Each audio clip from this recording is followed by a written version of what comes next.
Hello, I'm Jim Cornwall, and this is the WalkingPost.com podcast.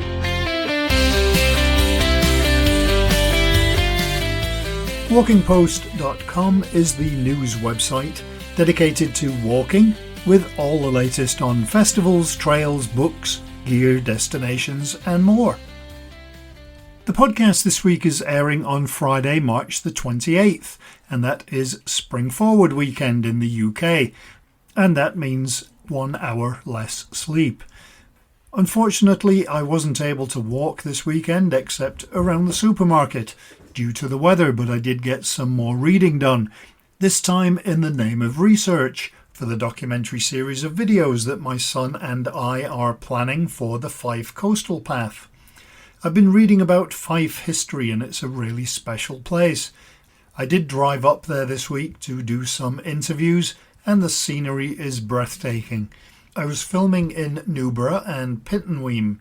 If you've never been to Fife, you should, and I'm not on commission from the tourist board. The long drives are also an excuse for me to catch up on listening to CDs that I've not got to yet. I did have a pile of about 400 unlistened to CDs, but now that's down to about 80.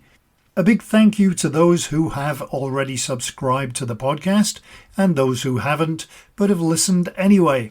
I had a terrible time last week trying to move the podcast over to a different email address on Apple Podcasts. It didn't really affect anything except my sanity with all the phone calls I had to make.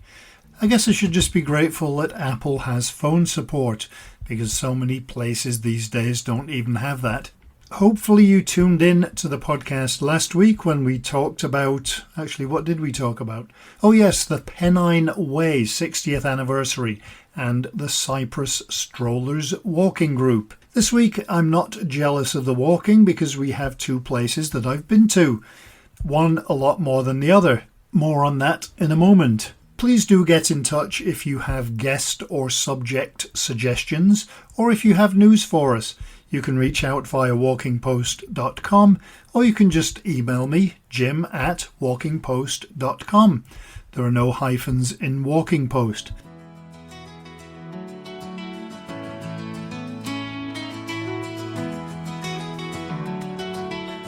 As always, before we get to the interviews, let's go over some of the headlines of the news articles we had on walkingpost.com this past week.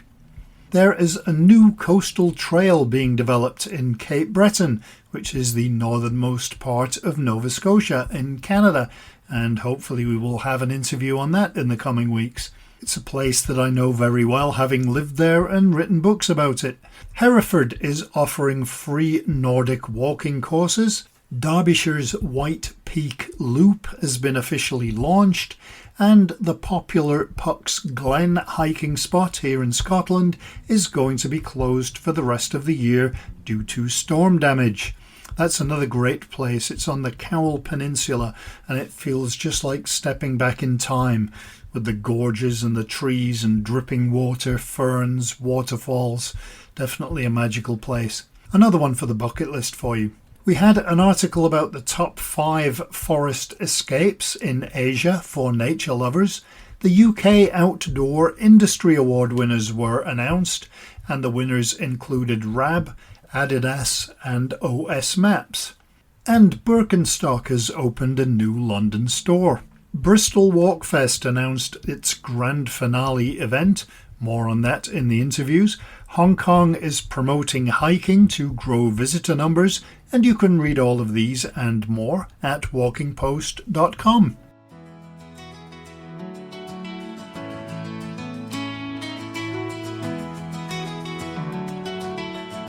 Okay, now it is time for this week's interviews.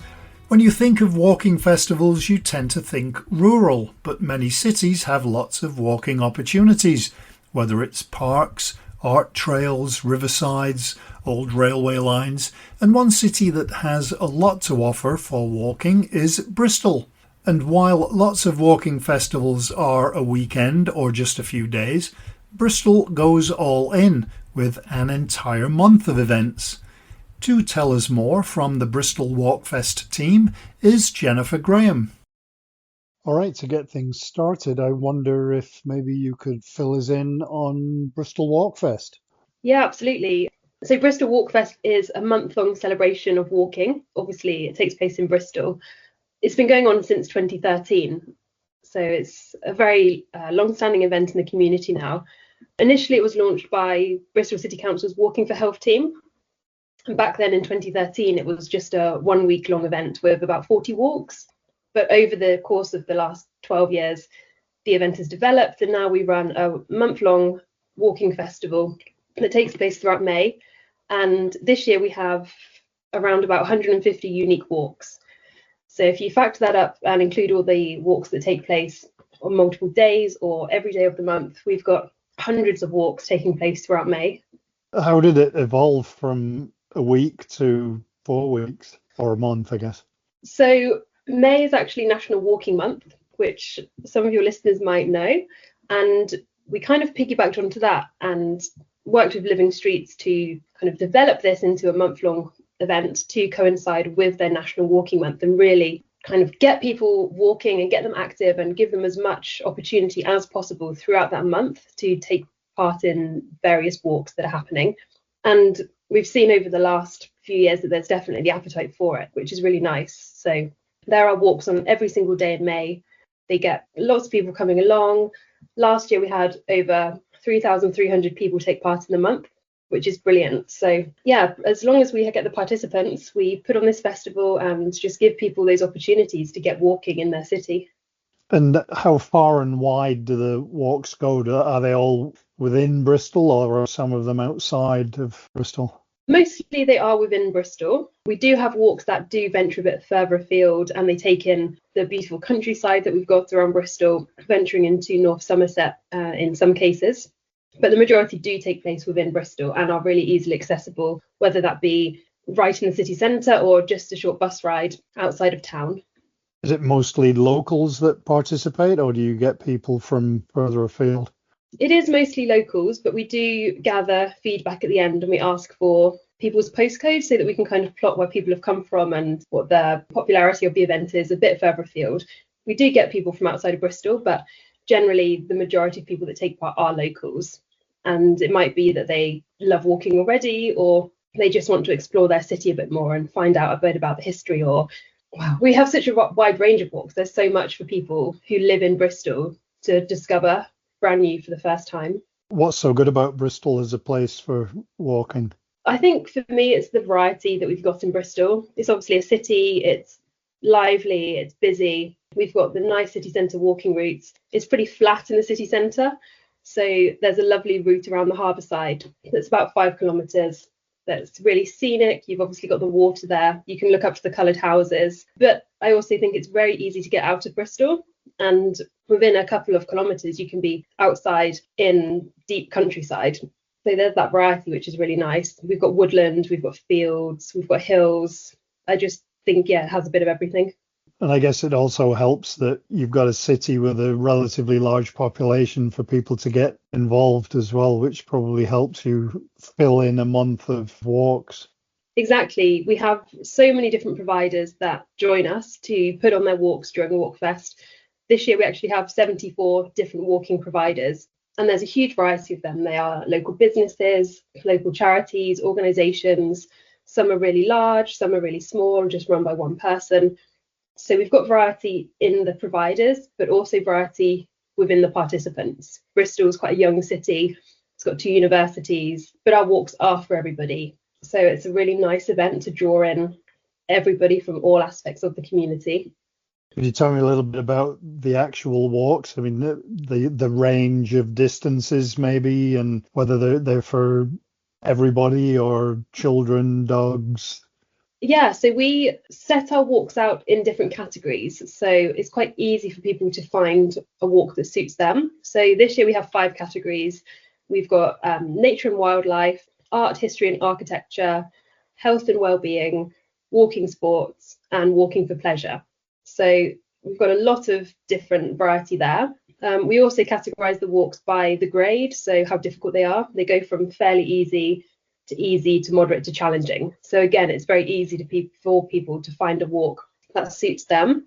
And obviously within that, there's all different distances. So we have some walks put on by Bristol Libraries, and they're family story walks. So they're only a couple of 100 meters long, but they are designed for young children with their parents or carers. And then at the other end of the scale, we have a lot of walks put on by Bristol Ramblers, who are one of our key supporters. And their walks can be 10 miles out in the countryside, more challenging, up hills. So there's a lot of variety, and there really is something for everybody. And we have walks for dogs. So we have a key in the programme. And looking at the key, you can see if the walk is suitable for families or for wheelchair users, if it has toilets, and if dogs on leads are welcome. So there's absolutely something for everybody. Are there limits to the number of people per walk? It depends on the provider. Some walks do have a limit. Generally, no, but it all depends on the provider. We've got some events that are more capped. So, for instance, we have a walk leader training session put on by Bristol City Council, and they can only offer a certain number of places. But generally, the more the merrier. And I know you mentioned those 5 categories. Are there themes within that, like history and nature? Yes, lots of walks do focus on certain areas. We've got walks, for example, like wild edible plants, and we've got nature walks, we've got bat walks, early morning walks, a dawn chorus walk, we've got history walks, there's a walk about the Bristol riots, there's everything. Yeah, like I said before, there is so much variety. Do you walk a lot in Bristol? I mean, do you go on some of these as well? Or? Yeah, so I've been involved in Walk Fest for the last couple of years, and it's been really nice to be aware of all of this and be able to go to some of the walks and learn things about the city that I hadn't noticed before. For instance, a couple of years ago, I went on a walk around Clifton Village, and I've lived in that area for a while, but on the walk, we just discovered things that I had never noticed before, like hidden gardens, hidden public gardens, and the site of an old quarry. Really interesting things that were on my doorstep that I had never thought about before. So it's a really nice way to learn more about your area. Are there costs for walks, and do people have to book to go on them? We try to keep 80% of the walks free, and generally our providers are really good in that they do offer free walks. Some of them ask for a donation, but a lot of the providers do cut the costs completely for their walks. They might usually charge in the year, but for us during Walk Fest, they offer the walk for free, which is really nice. We always aim to get 80% of the walks on offer for free, and the others that do charge are generally low cost or offer a discount for Walk Fest participants. So the festival is really accessible. Some walks do require booking, and all that information is in the programme. So we have a printed programme that is distributed throughout Bristol in April. So by the time it comes around to May and the start of Walk Fest, people have had a month to get their hands on the programme and plan what they want to do. We also have all of the events on our website. So there's a huge catalogue on there of all the events, and each individual event listing explains whether the event needs booking and how to do that. Are there walks that are so popular that you have to have them year to year, or do you have to change it up so that people don't get bored with the same walks? Really, we leave it up to our providers. So often we do see walks repeated year on year because we know they're popular and we know that people enjoy doing them. But then again, we do have brand new walks appearing year to year. So there's definitely the variety, and there's always going to be something new. So even if you're a Walk Fest regular, taking part in lots of different walks, you'll find something new to do every single year. And are they throughout the day? So if somebody could maybe do 40 walks within those 31 days? Yeah, absolutely. We have walks from first thing in the morning, like I mentioned, the dawn chorus walk, through to late at night, lunchtime walks at all hours of the day. So depending on your work schedule and that sort of thing, you can always find a walk that would suit you. And has the weather tended to be decent in the past? Typically, yes, I will touch wood, but thinking back to the walks I've taken part in for Walk Fest, we have had some nice sunny days. So I just cross my fingers that May, again this year, sees some nice sunny weather. Do you start planning on the next one immediately after this one ends? Typically, we have a little bit of a break and then we pick up the planning again, usually towards the end of the year. This year, we have finished our current cycle of funding from Bristol City Council. So that's a conversation we need to have. Obviously, we need to gain sponsorship and raise the funds to be able to put on the festival. We know that it's popular and we know that people like to do it. So that's a big job for us for the coming year, is to get those funds up and running again and make sure that our festival can continue. And then I guess you have the grand finale at the end of the event. Could you tell me a little bit about that? Is it the first time you've done it? Yes, it is. Yeah. So this year, as the grand finale for Bristol Walk Fest, we are working with our friends at GoodMiles, and they are putting on a mass participation walking event. So happily, the 31st of May falls on a Saturday, and they are putting on 4 different walks. So we've got 5, 10, 15 and 20 miles, and they are all fully supported, fully signposted mass participation events. So with the 4 distances, hopefully there's something for everybody. Castle Park in Bristol is the start and the finish of this event, and also the event village. So at Castle Park, there'll be a big hub where we can engage local providers to come and support the event. Lots of members of our steering group for Bristol Walk Fest will come along, and it will just be a really nice community event to wrap up Bristol Walk Fest. So we want to get as many participants involved as possible and get support from all of our walking providers. We've got nearly 75 of them this year. So we know that there's interest there and lots of support. So it'll be a really nice way to bookmark the end of Bristol Walk Fest and also start this new event in the city that hopefully can gain support from year to year and become a really big, thriving event. How is that going to be organised? You mentioned the 4 different distances. Do they all start at the same time, or are they staggered so that people finish at the same time? Yeah, there'll be staggered starts. So the idea is that people generally finish around the same time so that we can have a really big, buzzy, nice atmosphere in the event village at the end, and everybody can celebrate their achievements together. What does that village look like or involve? Does it have kind of booths and food? So we'll have support there from different walking providers. The idea is that they will have a little tent, have a space, they can talk to the participants, promote their different organisations. There should be some music and some food, just a nice little celebratory atmosphere in the park at the end of the day. We're really grateful that GoodMiles are putting it on at the end of May to support Walkfest.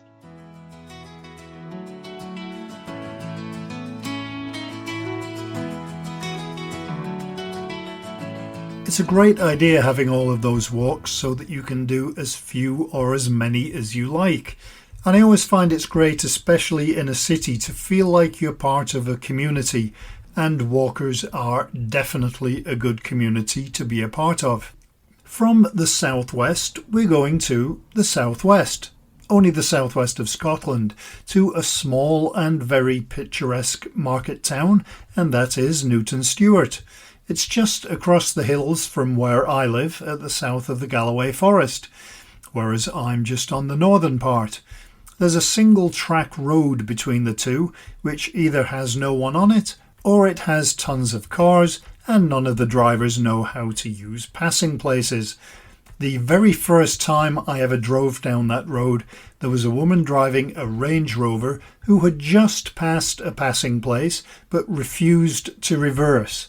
She wound the window down and shouted that her vehicle was too big and she wasn't comfortable reversing, so I had to reverse around a blind corner for about maybe a quarter of a mile. Maybe she should just have bought a Mini. Anyway, the area surrounding Newton Stewart is both varied and spectacular, and to tell us about the festival, which runs from May the 9th to the 15th, is the chair, Joan Mitchell.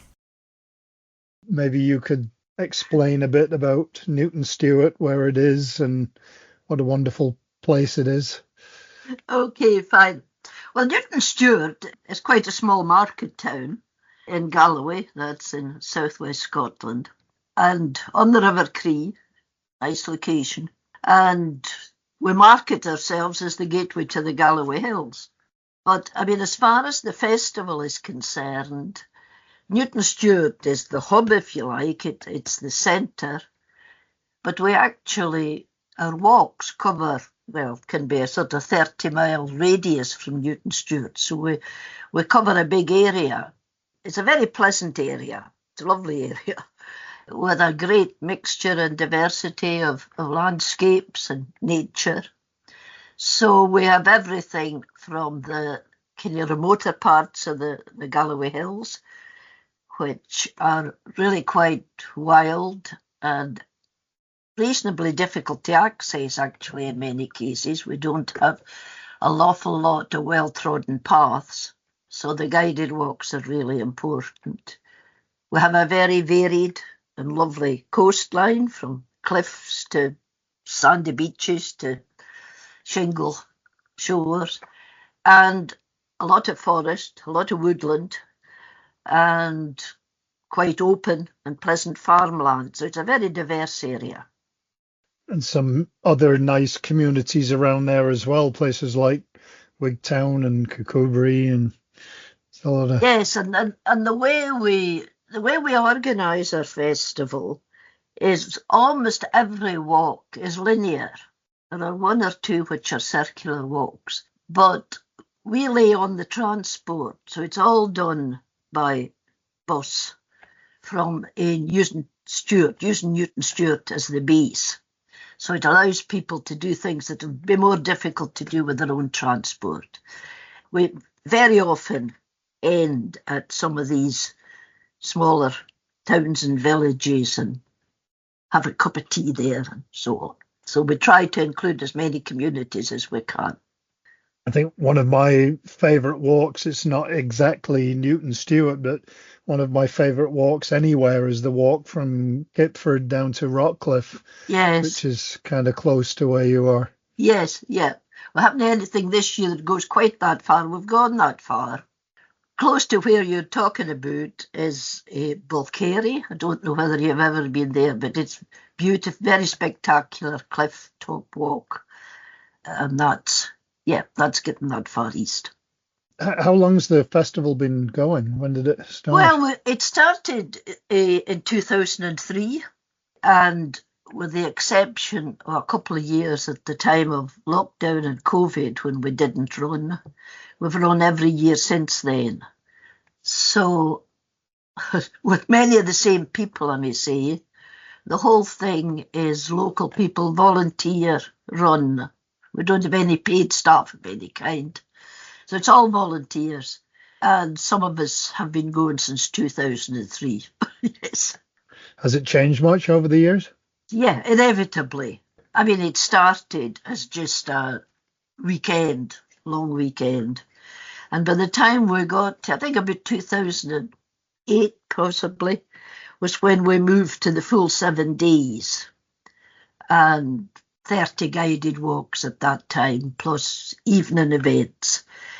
Some of the things have been very constant.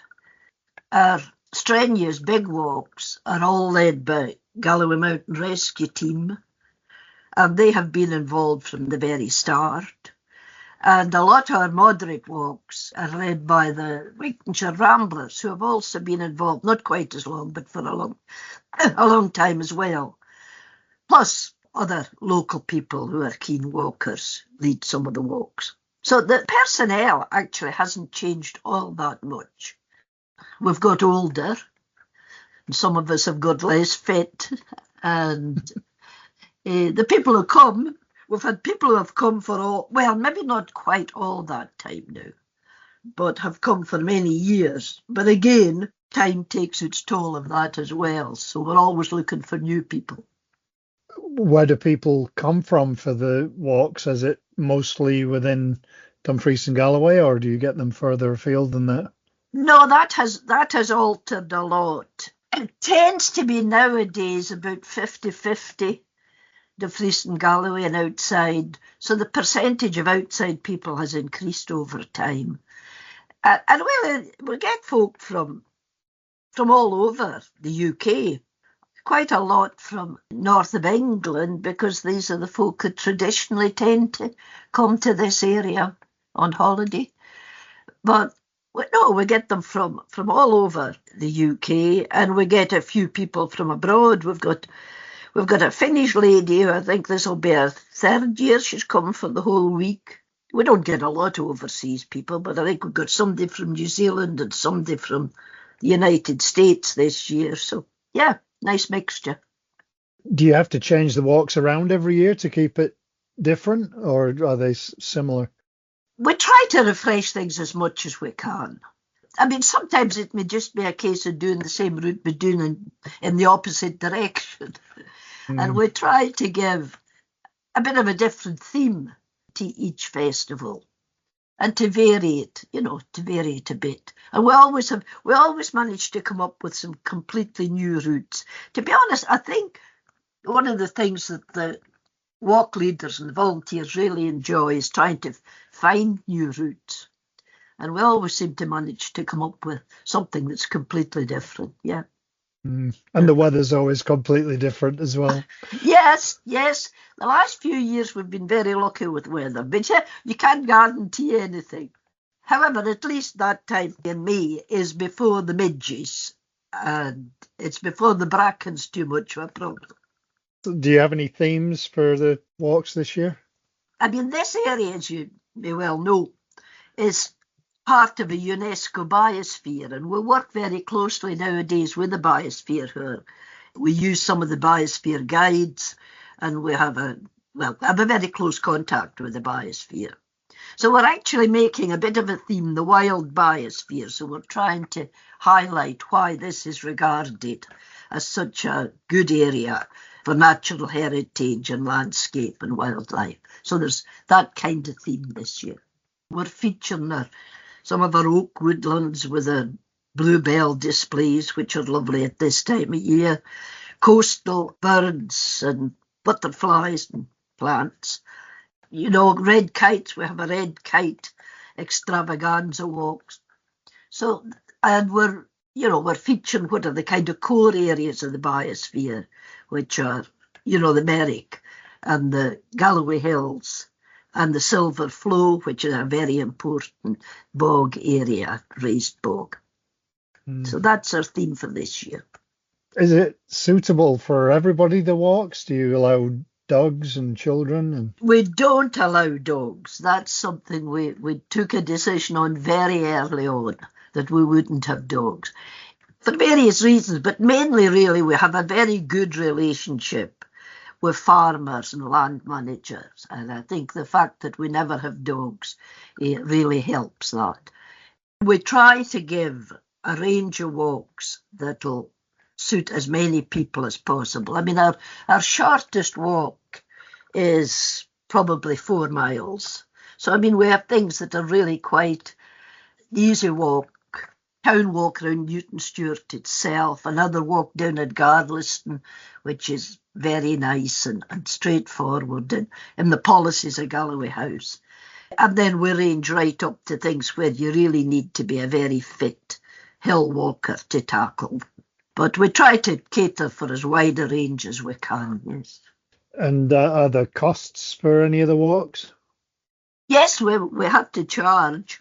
Our costs, to be honest, are mainly to cover transport because we provide all this transport. Most of the walks are £11. Some of them, where there's something special added on, if you like, are 15. The walks where we're using Galloway Mountain Rescue Team, we charge 15. And £5 of that goes to the Mountain Rescue Team, not as individuals, but for their fundraising.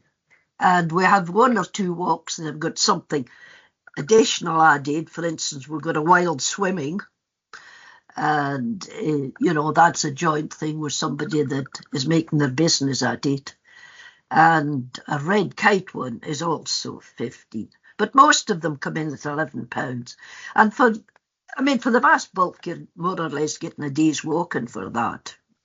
What about accommodation? If people aren't from the area, where is it easy to find places to stay in and around Newton Stewart?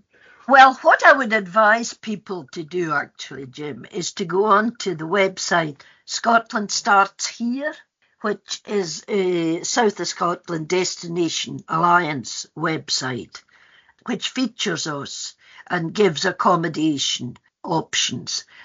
I mean, there's also a Newton Stewart website, newtonstewart.org, which has accommodation listed on it. So that I would really recommend people to go through these channels. Right, and for booking walks, you have a website? You book on the website, which is walkfestnewtonstewart.com. We do all our bookings online. And I mean, there's other information, obviously, all the walks information, but background information as well. Are there limits to the number of people on every walk? Yes, from the point of view of the pleasure of the walk, if I can put it like that. I mean, most of the hill strenuous walks are accessed by minibus, so that puts a limit on the numbers right away. So there may be 12, 13 walkers.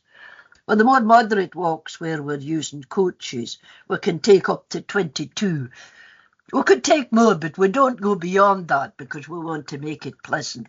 You know, if you get too many people, it's not as pleasant. And quite a few of the walks we have extra guides on, people with speciality, you know, people who are naturalists or somebody we've got an archaeology walk, we've got a geology walk. So you have to keep it a reasonably small group for that to work. But what are your favourite places to go around there for walking? Oh, gosh. To be honest, there are so many.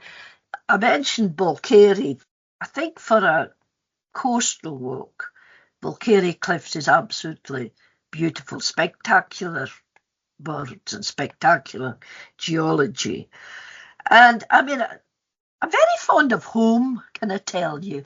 I mean, we're farmers. We actually have a walk here, and that's in the Kirkmabrek parish in the Creetown area, and we have lovely views across Wigton Bay and across the estuary of the Cree, and really varied as well. So there are a lot of very nice walks. We have walks also this year up in Carrick, you know, the Stincher Valley. These two walks are actually fully booked already. So that's taken us right into southern Ayrshire. We use that Colmanel kind of area quite a bit, yeah. You could probably do a 3-month walking festival with the number of walks there are. Yeah, well, over the years, we've obviously piled up a good lot of walks. Yeah, we've no trouble finding variety.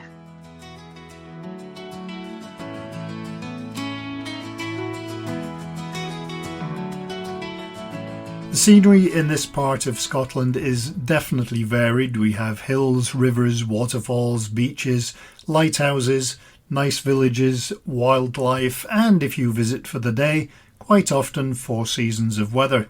I have to head back over to Fife this weekend for more filming, and I think the car knows its own way there by now. It's also that time of year when I never know what to wear because it starts out cold and warms up during the day. It's also Mother's Day, at least it is in the UK, on Sunday, and it's a bit of a rip-off for mums everywhere because they lose an hour of their special day. I guess we can just give an IOU for that 1 hour of springing forward, or maybe we can just make Father's Day 23 hours in June to compensate.